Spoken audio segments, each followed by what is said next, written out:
Welcome back, you guys. So this is going to be basically part 2. I just wanted to show you some of the programs that I'm using to make my laser move and work. So right here, this is Lightburn, and you can see that I was talking about in the first video, or part 1, that I have a whole bunch of these circles that I used over here in this corner.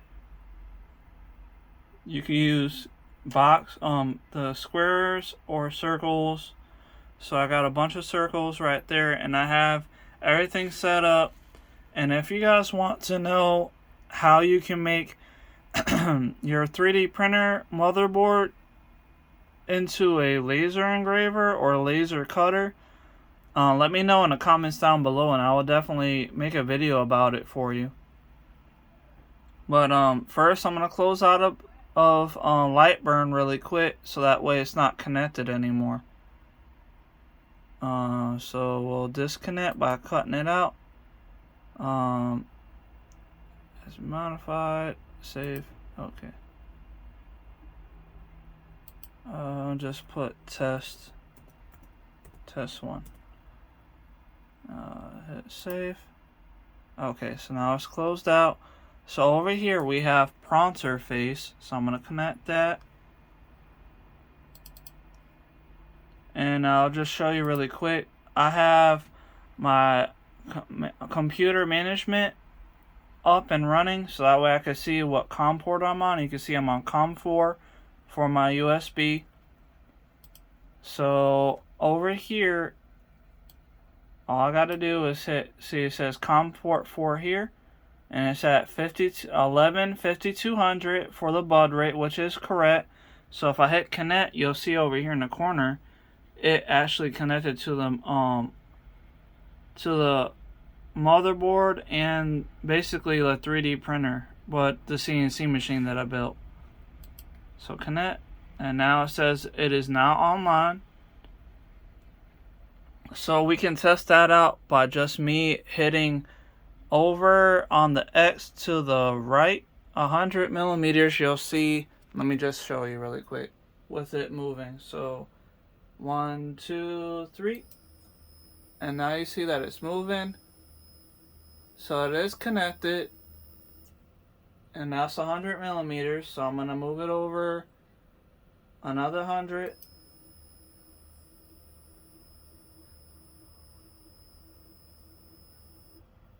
And we'll move forward on the Y 100 too. So now it's moving away from us in the video, but it's actually going towards the front. So that will be forward 100, and then I moved over to the right 200.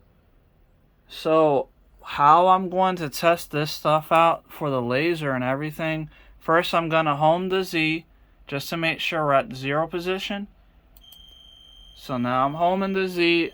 You can't really see it because it's covered up by the X-axis, but it's going to touch in a second. It'll stop moving the motor, and then it'll go up just a little bit, and then that'll be it.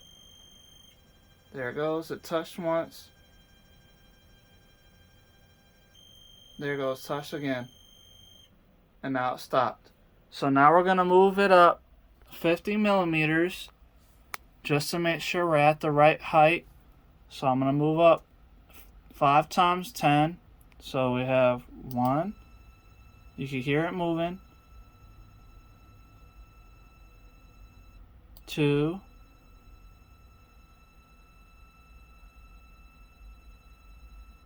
3. It takes a second. 4. And then 1 more. 5. Okay. Now it's going to stop, and then that will be it for that. And over here, this is the command for the, you can see it says it right there, commands to printer.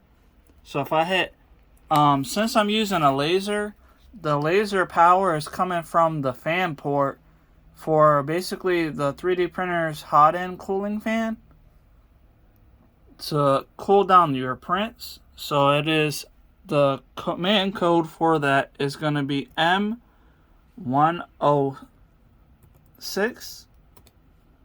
So if I hit send, then you will probably see a blue light come on. Let me just put on my goggles because I don't want to get blind from the laser light. But so now I'm gonna hit send, and there it goes. So now it's running. That's full power. So we're running at S255 for the fan speed.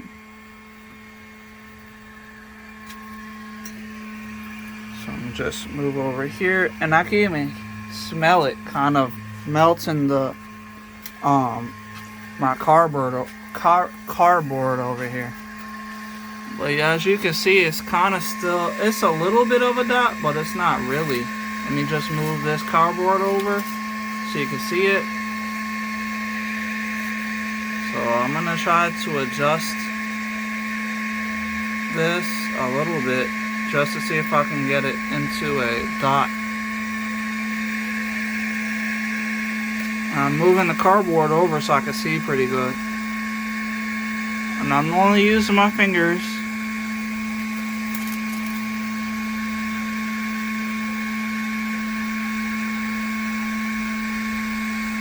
It's hard to really see everything on here when you're trying to wear glasses to keep yourself from going blind.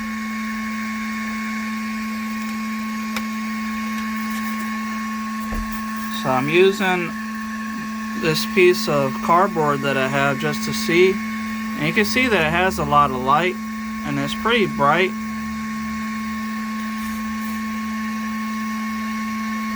But I just need to make sure that it's completely accurate over here.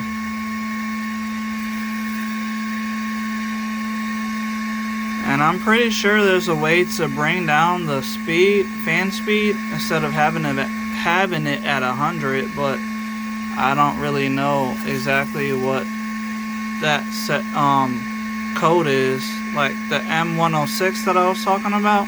I don't know if that means, I think it's like S, I think the code is like S something, like because it's 255 for full power. So if I do like S2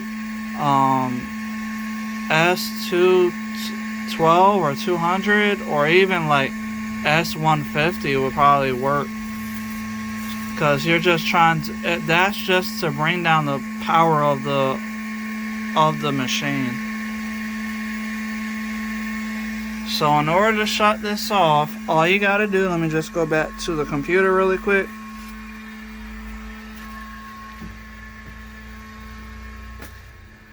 I got a lot of stuff inside of my office, but over here by the computer, if I just hit to shut off the fan or the diode, the laser diode, all I have to do is backspace 1 from 6 and put 7, and then if I hit send, that shuts it off. You don't even hear the fan or anything running anymore. So I'm gonna try to see if I can just type in S for the M106, and then I'll hit S. Let me just do S 150, and I'm gonna hit send. It's on, and it does sound like it doesn't have a lot of power. But let me just shut it off again. So instead of S, we're gonna hit 7. Hit 7. That shut it off. So I'm gonna hit M106, and now I'm gonna just put S100. 100. And hit send. It's on, but it's not super bright. So I'm gonna go back over here now that I have it at S100.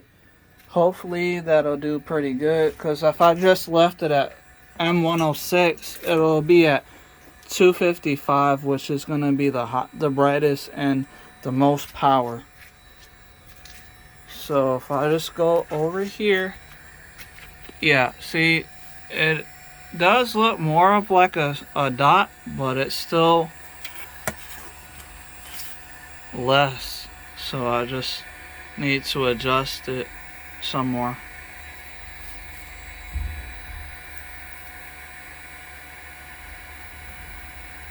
And I'm pretty sure if I would have put like 50, S50 or something, it probably would be even smaller than this.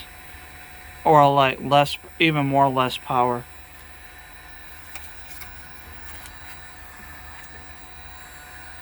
So these are the things that I'm having to do to be able to get my machine to properly work.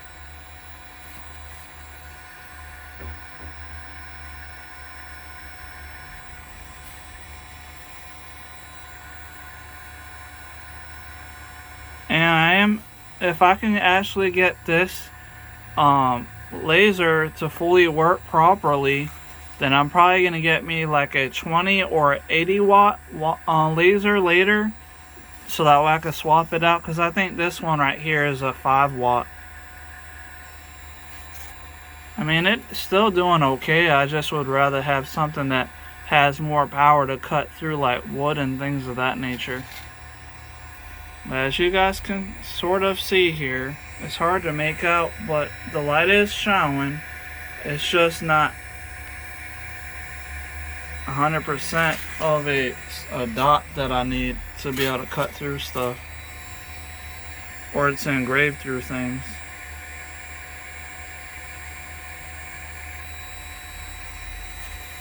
It's just taking time.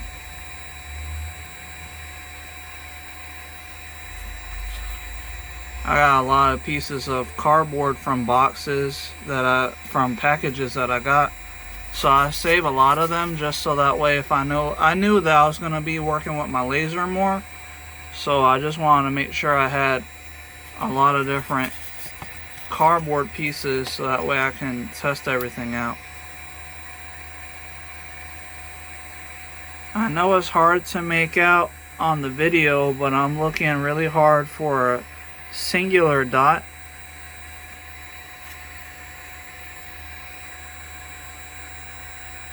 A real small dot. Okay, so now I'm going to end this video. I'm sorry if it took too long. I hope everybody's liking the videos that I make for you, especially this, because not a lot of people have posted videos about how they made their laser engravers or laser cutters, basically. So I'm just trying to help out the next person. Thank you for watching, and stay tuned for part 3, because I'm going to keep on working with this. I'm going to probably try S50 since this is S100, just to see if I can get a smaller power source of the dot that I need. So I'll see you guys in the next video. Thank you for watching. Goodbye.